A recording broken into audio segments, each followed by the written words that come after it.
Good morning, everyone.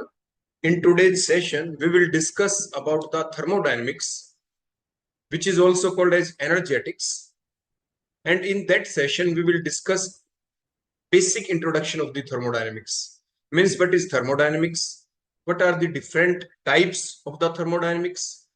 What are the application of the thermodynamics? And what are the limitations of the thermodynamics? And what type of the changes which takes place during that science that is the thermodynamics. तो उसके दौरान कौन कौन सी changes होती हैं उनको हम discuss करेंगे। तो आज के सेशन को हम स्टार्ट करते हैं अपनी डेफिनेशन के साथ कि थर्मोडायनेमिक्स। तो अब हम ये देखेंगे कि जो थर्मोडायनेमिक्स है उसको हम डिफाइन कैसे करें। तो सबसे पहली हमारी टर्म जो हमारा जो ये यूनिट है थर्मोडायनेमिक्स, जिसे आप एनर्जेटिक्स भी कहते हैं, जो नाम से पता चला एनर्जेटिक्स मींस एनर्जी चेंजेस से रिलेटेड होगी। थर्मो का मतलब भी हीट ही होता है और डायनेमिक्स का मतलब क्या होता है? Movement. Thermo means heat and dynamics means movement. तो डेफिनेशन बोलो क्या बनी? The branch of the chemistry which deals with the energy changes during the physical और द केमिकल प्रोसेस। फिर वो प्रोसेस चाहे आपकी फिजिकल हो, फिर वो चाहे प्रोसेस आपकी केमिकल हो, उन किसी भी प्रोसेस के दौरान जो भी एनर्जी चेंजेस हो रही हैं उसकी जो कंप्लीट इंफॉर्मेशन देगी, वो जो साइंस की ब्रांच है उसको आप कहेंगे thermodynamics. Because that related with the energy changes, so that thermodynamics is also called as the energetics. आप उसे एनर्जेटिक्स भी कह देंगे। उसके बाद नेक्स्ट पॉइंट हमारा यहाँ पे ये आ जाता है कि जो ये थर्मोडायनेमिक्स है इसमें कौन सी टाइप की प्रोसेस इन्वॉल्व हुई। जैसे हमने बताया thermodynamics involve with the physical processes और it also involve with the chemical processes. Means दो तरह के चेंजेस हो सकते हैं एनर्जी जब आपके ट्रांसफरेंस होगा उसके दौरान। दैट में भी the physical process, physical process के दौरान एनर्जी का चेंज आ सकता है या केमिकल प्रोसेस के दौरान एनर्जी का चेंज आ सकता है। तो फिजिकल प्रोसेसेस कौन सी होंगी? द प्रोसेसेस विच इन्वॉल्व, कोई भी ऐसी प्रोसेस जो किस चीज को इन्वॉल्व करे। द प्रोसेसेस विच इन्वॉल्व, बताएं शाबाश जल्दी से आप। The processes which involve the reversible और दैट में be the irreversible, that is the temporary change in their physical properties like the shape, size और the state, that is the physical process. उसे आप फिजिकल चेंज कहते हैं, उसे आप physical process कहते हैं। जैसे आपने यहाँ पे देखा, आप डायग्राम में देख पा रहे हैं, जैसे वाटर है, वाटर का इवेपोरेशन हो गया, एनर्जी मिली सराउंडिंग से, सन से एनर्जी मिली, वाटर का इवेपोरेशन हो गया। उसके बाद जो वेपर्स बने कूल मीडियम के अंदर, वो क्या हो जाएंगे? दोबारा से कंडेंस्ड हो जाएंगे, दोबारा लिक्विड स्टेट के अंदर कन्वर्ट हो जाएंगे। मींस जो वाटर है उसका फार्मूला तो H2O ही है ना। तो क्या हुआ? वाटर जब लिक्विड स्टेट में था तो भी H2O है, वेपर स्टेट में कन्वर्ट हुआ तो भी H2O ही है। मींस उसकी केमिकल कंपोजिशन के अंदर कोई चेंज नहीं आया, कोई नया कंपाउंड नहीं बना। तो ऐसी प्रोसेस को आप फिजिकल प्रोसेस कहते हैं। आप उसे क्या कहते हैं? That is called as the physical process. तो मीन्स सिंपली क्या हुई? मॉलिक्यूल्स की रीअरेंजमेंट हो गई, मॉलिक्यूल के बीच की जो इंटरेक्शन थी वो कम ज्यादा हो गई। जैसे आपने पढ़ा है ना, मैटर क्या होता है? मैटर क्या होता है? Anything which can occupy space, which can be felt, which has मास। तो ऐसी चीज मैटर होती है। और मैटर क्या होता है? दैट में बी द सॉलिड, दैट में बी द लिक्विड, दैट में बी द गैस। वो सॉलिड, लिक्विड, गैस जैसे वाटर है, तीनों फॉर्म में ही एग्जिस्ट करता है। तीनों फॉर्म में क्या करता है? वो एग्जिस्ट। वो सॉलिड भी हो सकता है, वो लिक्विड भी हो सकता है, वो गैस भी हो सकता है। आपको जैसे यहाँ पे डायग्राम में दिख रहा है, ये सी के ऊपर जो आपका वाटर था उसकी क्या हुई? इवेपोरेशन। इवेपोरेशन हुई तो वेपर फेज में चला गया, H2O remain H2O, no new compound is formed, कोई नया कंपाउंड नहीं बना। सिर्फ लिक्विड फॉर्म में था तो H2O मॉलिक्यूल के बीच इंटरेक्शन ज्यादा थी, और जब वो वेपर फॉर्म में कन्वर्ट हो गया तो इंटरेक्शन उनके बीच क्या हुई? कम। कम क्यों हुई? जो एनर्जी मिली बाहर से सन से, उसने वाटर मॉलिक्यूल के बीच की इंटरेक्शन को थोड़ा कम किया, उनके बीच का गैप बढ़ गया इंटरेक्शन लूज होने की वजह से। और उसी बेसिस के ऊपर अब हम कह पाए कि वो वेपर्स में कन्वर्ट हो गए। तो मीन्स आपकी फिजिकल प्रोसेस कैसी हुई? ये आपकी रिवर्सिबल हो गई ना। जैसे वाटर जो लिक्विड फॉर्म में था आपकी वेपर में चला गया, वेपर दोबारा लिक्विड में आ सकते हैं। तो इस बात को समझें तो ये रिवर्सिबल हो गई। और साथ के साथ आपने इस बात को देखे कि मॉलिक्यूल बीइंग रीअरेंज्ड के बीच में जो इंटरेक्शन थी वो कम ज्यादा हो रही है, लिक्विड स्टेट में ज्यादा थी, वेपर में कम हो गई, without undergoing any change in the molecular composition. Molecular composition में कोई चेंज नहीं आया, H2O H2O ही रहा। तो ये फिजिकल चेंज कहलाता है। और फिजिकल चेंज के दौरान क्या होता है, no new compound is formed, कोई भी नया कंपाउंड नहीं बनता, वाटर वाटर ही रहा। और इसके दौरान कोई भी नेट एब्जॉर्प्शन और इवोल्यूशन ऑफ एनर्जी नहीं होती। आप कहेंगे सर अभी तो आपने बताया कि जो आपके वाटर और जो लिक्विड था, सन से एनर्जी आई उसने एब्जॉर्ब कर ली, अभी आप कह रहे हैं कि आपकी एब्जॉर्प्शन नहीं होती। तो मैं ये कहूंगा बेटा आपने अधूरा शब्द पढ़ा। अधूरा मीन्स हमने ये नहीं कहा कि एनर्जी एब्जॉर्ब नहीं होती, एनर्जी रिलीज नहीं होती। हमने कहा जो रिजल्टेंट है कि एक स्टेप के अंदर एनर्जी एब्जॉर्ब हो गई, दूसरी स्टेप में एनर्जी रिलीज हो गई, नेट रिजल्ट जीरो है। वही हमने कहा नो नेट, ध्यान से देखिए मैंने क्या लिखा है, नो नेट एब्जॉर्प्शन और the evolution of the energy takes place. वो उसमें कोई चेंज नहीं आया। जैसे वाटर लिक्विड फॉर्म के अंदर था, जब वो कन्वर्ट हुआ वेपर फॉर्म के अंदर कुछ एनर्जी एब्जॉर्ब हो गई, मान लीजिए 10 जूल। फिर वो जब दोबारा वेपर्स कंडेंस हुए तो एनर्जी रिलीज हो गई, कितनी बोलो, वही 10 जूल हो गई। तो मीन्स डिफरेंस कितना आया, क्योंकि रिवर्सिबल हुई ना, डिफरेंस कितना आया, क्या कुछ नेट एब्जॉर्प्शन हुई, नेट इवोल्यूशन हुई, नो, जीरो आंसर आ गया आपका, नेट चेंज इज जीरो। क्योंकि प्लस अब्जॉर्ब हुई 10, वापस जब उसी स्टेट में वो चीज आ गई तो फिर रिलीज हो गई 10, net change is zero. So no net absorption और the evolution of the energy takes place during the physical process. तो ये आपको ध्यान रखना है। उसके बाद जैसे मैंने बताया केमिकल प्रोसेस क्या होती है, फिजिकल प्रोसेस के देखो एग्जांपल तो हमने देख ही लिया। जैसे आपके फ्यूजन हो गया, फ्यूजन मींस आपका सॉलिड का लिक्विड स्टेट के अंदर कन्वर्ट होना, वो फ्यूजन हो जाता है। उसके बाद या आप उसे मेल्टिंग कह सकते हैं। वेपराइजेशन हो गया वाटर का, वेपराइजेशन के बाद कंडेंसेशन हो गया। This all come in the category of the physical processes, जो आपको डायग्राम में यहाँ पे दिख ही रहा है। उसके बाद अगर केमिकल प्रोसेस की बात करें तो वो कैसी होगी, वो हमेशा ही इरिवर्सिबल होगी, उसके अंदर परमानेंट चेंज आएगा, उसके दौरान नए कंपाउंड ही बनेंगे। क्लियर हो गया। तो केमिकल प्रोसेस कौन सी होती है, कैसी होती है, जो इरिवर्सिबल हो, बोलो कैसी हो, विच इज इरिवर्सिबल, जिसके दौरान परमानेंट चेंज आता हो। जैसे आपने देखा, आपने वुड को देखो यहाँ पे बर्न किया, क्या हुआ बोलो, वुड को बर्न करने के बाद ऐश बन गई, राख। तो क्या राख से आप दोबारा लकड़ी बना देंगे, नहीं, ऐसा नहीं हो सकता। तो कैसा चेंज हुआ ये, that is the chemical change. Means नई चीज बन गई, नया प्रोडक्ट बन गया, वुड ऐश में कन्वर्ट हो गई। अब दोबारा ऐश को आप कन्वर्ट नहीं कर सकते वुड के अंदर, तो इरिवर्सिबल हो गई, ये परमानेंट चेंज हो गया। और इसके दौरान आपने क्या देखा, molecule being rearranged along with the change in the molecular composition, molecule की कंपोजिशन ही बदल गई। वुड अलग कंपोजिशन है, और यहाँ पे जो आपने ऐश बने देखा इसकी अलग कंपोजिशन है। कहने का अभिप्राय, केमिकल प्रोसेस के दौरान न्यू कंपाउंड बनते हैं, न्यू प्रोडक्ट्स आर फॉर्म, नई चीजें बनती हैं, और वो भी रिवर्सिबल चेंज के साथ आपकी बन जाती है। और इसके दौरान नेट एब्जॉर्प्शन या नेट इवोल्यूशन ऑफ एनर्जी भी होता है। मीन्स जो केमिकल प्रोसेस है हम आगे जाके पढ़ेंगे, दैट में be the exothermic reaction, that में be the endothermic reaction. Process के दौरान, फिर मैं कह रहा हूं यहाँ पे इस नेट वर्ड को बेटा आप कभी भी मत भूल जाना, नेट लिखना ही है। नेट एब्जॉर्प्शन और the evolution of energy takes place, net absorption होता है, नेट हीट एब्जॉर्ब हो जाती है तो एंडोथर्मिक होगी, E an entry, endothermic absorb हो गई। और नेट इवोल्यूशन होता है तो इवोल्व हो गई, रिलीज हो गई, एग्जिट हो गई, निकल गई बाहर, तो एक्सोथर्मिक, एग्जिट एग्जिट हो गई, निकल गई। तो ऐसे आप उन चीजों को ध्यान रखते हैं। तो अब आप समझ गए होंगे यहाँ पे फिजिकल और केमिकल प्रोसेस के दौरान क्या क्या डिफरेंस होता है। एग्जाम्पल, जैसे फूड का डाइजेशन होना, जब भी हम खाना खाते हैं हमारी बॉडी में जो फूड चला गया उसका डाइजेशन हो गया, तो क्या दोबारा से जो चीज हमने खाई थी, क्या वो दोबारा से यूं की बॉडी में बन बन सकती है, बिल्कुल भी नहीं बनेगी। कोल को आपने बंद कर दिया, वुड को बंद कर दिया, क्या दोबारा से वुड बन जाएगी, नहीं बनेगी। एग है, अंडा है आपके पास, आपने उसको बॉयल कर दिया, उसके बाद क्या हो गया, आपकी जो स्टेट थी उसके अंदर जो लिक्विड फॉर्म थी वो आपकी सॉलिड फॉर्म में कन्वर्ट, क्या आप दोबारा उसको लिक्विड फॉर्म में कन्वर्ट करके ला सकते हैं, नहीं। पेपर को बर्न कर दिया, आपके पास ऐश बन गई, क्या दोबारा पेपर बन जाएगा, नहीं। रस्ट, लोहे को जंग लग गया, देखो ये लोहे को यहाँ पे रस्टिंग हो गई, देखो, क्या दोबारा से आप ऐसा कर सकते हैं कि लोहा बिल्कुल वैसा ही हो जाए, वही पार्ट, नो, ऐसा नहीं कर सकते।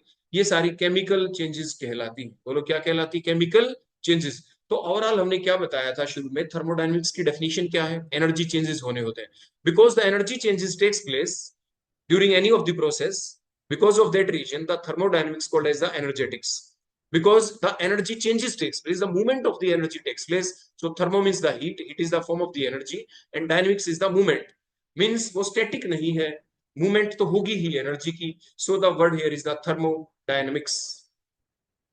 इसके बाद अब हम देखेंगे कि आइडेंटिफाई द गिवन फिजिकल और द केमिकल प्रोसेस, जैसे हम बातें कर रहे थे।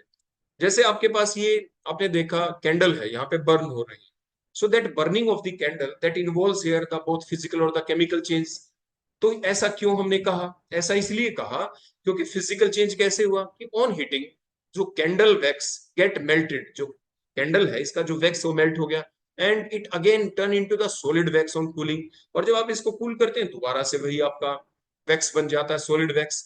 लेकिन साथ के साथ जो वैक्स होता है that is present near to the flame, the wax which is present near to the flame, when that wax burn, जब वो वैक्स जलता है, जो यहाँ पे देखो फ्लेम के पास आके जो ये यहाँ पे जल रहा है, वो क्या हो जाता है, it get converted into the new substances.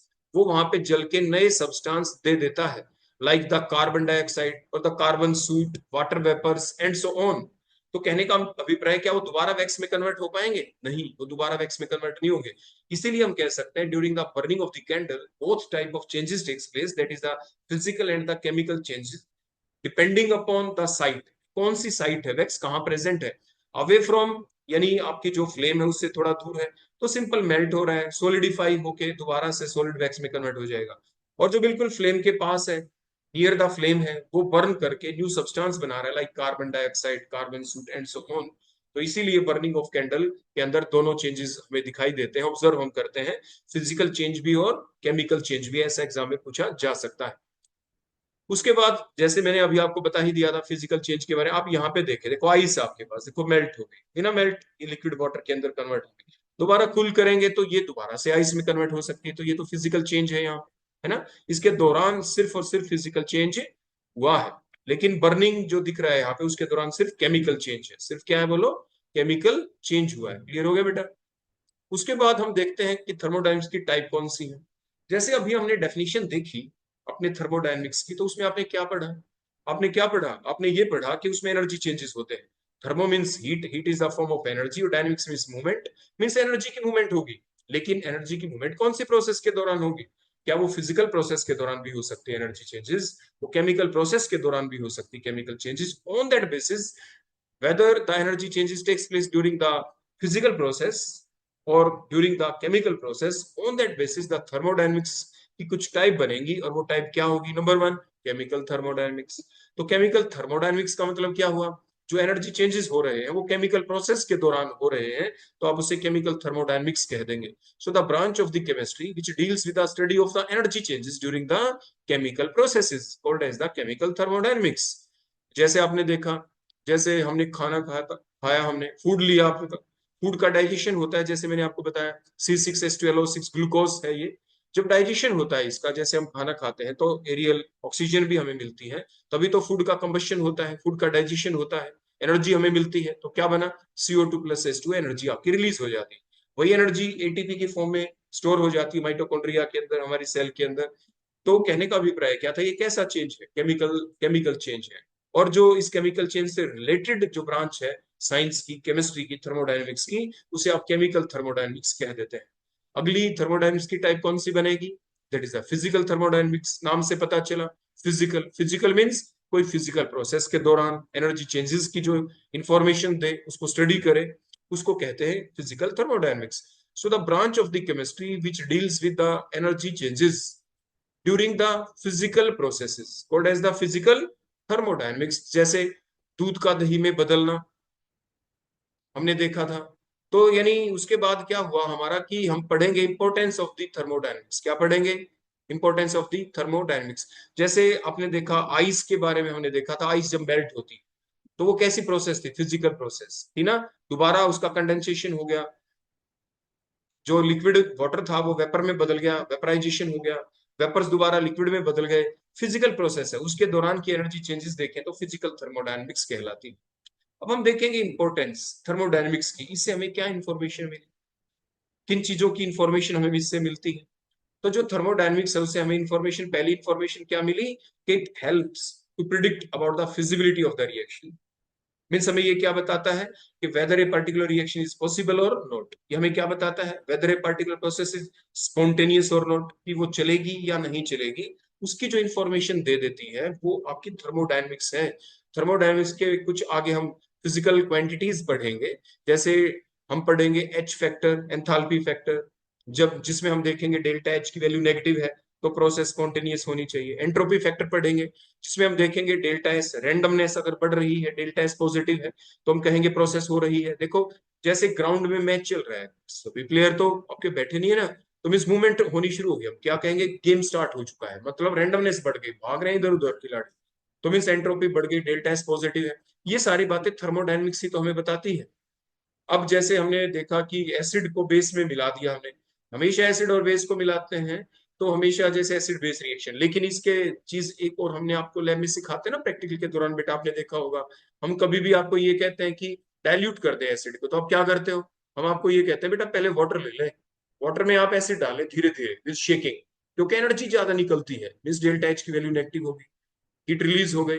तो मीन्स अगर डेल्टा एच नेगेटिव होता है तो स्पॉन्ट किसने बताया, थर्मोडायनेमिक्स ने बताया। डेल्टा एच पॉजिटिव हो तो प्रोसेस स्पॉन्टेनियस हो सकती है, किसने बताया, थर्मोडायनेमिक्स ने बताया। लेकिन लिमिटेशन हर चीज की होती है, डेल्टा जी जिसे गिल्स फ्री एनर्जी कहेंगे, जो इन दोनों फैक्टर से मिलकर आगे बनने वाला है कि delta G is equal to delta H minus T delta H, दोनों से मिलकर बनेगा। फिर हम डेल्टा एच को नेगेटिव, डेल्टा एच को पॉजिटिव करें, डेल्टा जी नेगेटिव बनेगा। तो ये थर्मोडायनेमिक्स ने बताया कि डेल्टा जी नेगेटिव हो तो प्रोसेस स्पॉन्टेनियस होती है। चले कहने का अभिप्राय क्या था इस पहले पॉइंट का, कि थर्मोडायनेमिक्स की एप्लीकेशन क्या है, इसकी इंपॉर्टेंस क्या है, इसकी हेल्प से हम क्या बता सकते हैं।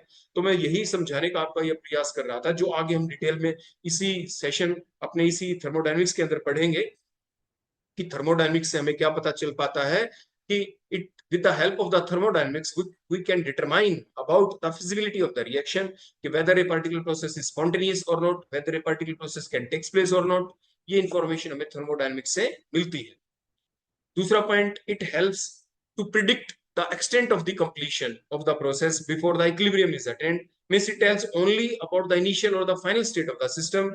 यानी यहां से कोई प्रोसेस चली, यहां पे पहुंच गई, ये इनिशियल स्टेट थी, ये आपकी फाइनल स्टेट आपकी आ गई, कैसे पहुंचा यहां से यहां पे, वो प्रोसेस कैसे चली, उसकी इंफॉर्मेशन नहीं देती, ये सिर्फ हमें क्या बता देती है, it help to predict about the extent of completion before the equilibrium is attend, means initial और फाइनल स्टेट की इंफॉर्मेशन दे देती है। अब लिमिटेशन क्या हुई, जो बातें अभी हमने ऊपर पढ़ी उन्हीं के ऊपर हम दोबारा से नजर डालते हैं और बताते हैं इसकी लिमिटेशन। इसने ये तो बता दिया कि रिएक्शन हो सकती है कि नहीं, लेकिन ये तो नहीं बताया ना किस रफ्तार से होगी, रिएक्शन स्लो चलेगी, फास्ट चलेगी, मॉडरेट स्पीड होगी, कैसी होगी, वो तो नहीं बताया थर्मोडायनेमिक्स ने। तो ये इसकी लिमिटेशन बन गई कि don't tell about the rate of the reaction, कि what is the rate of the reaction, what is the speed of the reaction, किस रफ्तार से चली, उसके बारे में नहीं बताया। इसके बारे में आगे जाके हमारी एक अलग यूनिट है जो हम पढ़ते हैं, जिसे केमिकल काइनेटिक्स कहा जाता है, जो हमें ये बताती है कि what is the rate of the reaction, what is the rate of the reaction, what is the mechanism of reaction, what are the factors which affect the rate of the reaction. वो सारी की सारी बातें हमें chemical kinetics जाके बताएगी, और उन बातों के बारे में कौन नहीं बता पाया यहाँ पे, थर्मोडायनेमिक्स, तो वही बन जाएंगी यहाँ पे थर्मोडायनेमिक्स की लिमिटेशन। तो मीन्स पहली लिमिटेशन का नाम तो आपने देख ही लिया, it doesn't tell about the rate of the reaction. और जैसे मैंने अभी जिक्र किया आपके सामने, तो दूसरी लिमिटेशन बोलो क्या होनी चाहिए, it doesn't tell about the mechanism of the reaction, means how the reaction proceed, what will happen during the conversion of the reactant into product, कौन सी स्टेप्स को उसने फॉलो किया, means the steps through which the reaction takes place is called the mechanism. Mechanism के बारे में thermodynamics ने नहीं बताया, तो ये इसकी अगली लिमिटेशन बन जाती है। और अगला मेन पॉइंट आ जाता है थर्मोडायनेमिक्स का, कि ये थर्मोडायनेमिक्स जो है it only deals with the macroscopic properties. जो थर्मोडायनेमिक्स है बोलो ये किसके साथ डील करती है, सिर्फ it deals only with the macroscopic properties and doesn't deal with the microscopic properties. जैसे फॉर एग्जांपल, आप ध्यान देना जो चीज मैं आपको बताना चाहता हूँ, मान लीजिए हम आपको ये कह रहे हैं कि आपको मैं ये कह दूं कि बेटा ये बताओ कि हमारे पास मास बताओ, मास किसका कितना है। मैं ये कह दूं कि बेटा एक पानी की बूंद ले लो, आप ये बताओ कि पानी की बूंद निकाल के, अकेली बूंद, और अकेली बूंद के अंदर से भी वाटर का एक एटम निकालो, वाटर का एक मोलिक्यूल निकालो, वाटर का मोलिक्यूल निकालो, ठीक है, क्योंकि H2 इज ए मोलिक्यूल, तो वाटर का मोलिक्यूल निकालो, उसका टेम्परेचर निकालो आप, क्या है, व्हाट इज द टेम्परेचर। आप तो ऐसा नहीं कर सकते, ये मैक्रोस्कोपिक प्रॉपर्टी है थर्मोडायनेमिक्स। तो अगर हमें टेम्परेचर का पता लगाना है तो बेटा आप वाटर इकट्ठा लेंगे बीकर में, तभी आप थर्मोमीटर की हेल्प से उसका टेम्परेचर बता सकते हैं। मीन्स ये माइक्रोस्कोपिक प्रॉपर्टी नहीं है, ये एक मैक्रोस्कोपिक प्रॉपर्टी है। क्लियर हो गया यहां से। तो it deals with the macroscopic properties and doesn't deal with the microscopic properties. जैसे कि मैंने अभी आपको बताया, can not tell about the temperature, pressure of the matter it can tell only about the temperature pressure of the matter in bulk. अगर हम ज्यादा ले ले, जैसे मैंने आपको बताया पानी आपने ले लिया बीकर में, तो आप उसका टेम्परेचर बता सकते हैं, प्रेशर नाप सकते हैं। लेकिन थर्मोडाइनमिक्स की हेल्प से आप क्या नहीं बता पाएंगे, doesn't tell about the temperature और the pressure of the individual आपके एटम और द मॉलिक्यूल। उसको अलग करके आप उसका टेम्परेचर या प्रेशर डिटरमाइन नहीं कर सकते। तो ये लिमिटेशन बन जाती है थर्मोडायनेमिक्स की। तो ये कुछ बातें हैं जो हमें ध्यान रखनी जरूरी है थर्मोडायनेमिक्स की यूनिट के अंदर। जब हम आगे फर्दर प्रोसीड करेंगे उससे पहले हमें इन चीजों का ज्ञान होना जरूरी था कि थर्मोडायनेमिक्स कहते किसे हैं, थर्मोडायनेमिक्स की टाइप्स कौन कौन सी होती हैं, थर्मोडायनेमिक्स की जो दो टाइप बनी वो किस लिए बनी, क्योंकि उसमें दो टाइप के चेंजेस थे, फिजिकल केमिकल चेंजेस थे। तो उसी आधार के ऊपर थर्मोडायनेमिक्स की टाइप बन गई आपकी। और उसके बाद थर्मोडायनेमिक्स की एप्लीकेशन क्या है, इससे हमें क्या कुछ सीखने को मिलेगा, क्या एडवांटेज होगी इसकी हमारी डेली लाइफ एक्सपीरियंस के बेसिस के ऊपर हम इसको पढ़ते हैं। उसके बाद इसकी लिमिटेशन क्या है, ये हमें किन चीजों की इंफॉर्मेशन नहीं दे पाई, कि स्टडी करके थर्मोडायनेमिक्स को हमें किस चीज का पता नहीं चल पाएगा, तो वो लिमिटेशंस कहलाती है थर्मोडायनेमिक्स की। तो ये जो अभी तक मैंने आपको जितना कुछ भी बताया यहाँ पे, ये था introductory part of the thermodynamics. So that is all about the introductory part of the thermodynamics from my side. अगर अब आपको कोई डाउट है, कोई बात मुझसे पूछनी है, तो आप मुझसे पूछ सकते हैं। और मैंने आपको जैसे कल भी बताया था कि सारी बातें ये हम ऑफलाइन क्लास के अंदर तो पढ़ते ही हैं, साथ के साथ मैंने आपको बताया कि हम रिकॉर्डेड फॉर्म में देने का एक ही औचित्य है यहाँ पे, ताकि एग्जामिनेशन के दौरान आप इसको रिवाइज कर पाए, या ऑफलाइन क्लास के बाद घर पे जाके आपको टॉपिक मिल जाए कि हम उसको रिवाइज कर लें। तो यही इसका औचित्य, otherwise there is no alternate of the that particular online class. इसका कोई ऑल्टरनेट, यानी जो ऑफलाइन क्लास का कोई ऑल्टरनेट नहीं होता, ऑनलाइन कभी भी ऑफलाइन की जगह नहीं ले सकता है। इसका सिर्फ आपको एग्जामिनेशन में फायदा मिलेगा कि आप दोबारा से रिपीट कर लेंगे। सो इसलिए देखो, आप ऑफलाइन क्लास में तो देखो सभी बच्चों को आना ही है वहां पे, तो इसको आप अदरवाइज बिल्कुल भी नहीं लेंगे। आपकी जैसे क्लास में आपने देखा होगा ऑनलाइन आपकी अटेंडेंस तो हम लेते ही हैं, तो वो ऑनलाइन तो देखो आप सभी बच्चों को दिखती है, तो इसलिए उसी के बेसिस के ऊपर आपकी सारी असेसमेंट वगैरह सब कुछ किया जाता है। तो आप इस चीज का बेटा ध्यान रखें, ठीक है बेटा। Okay, thank you very much.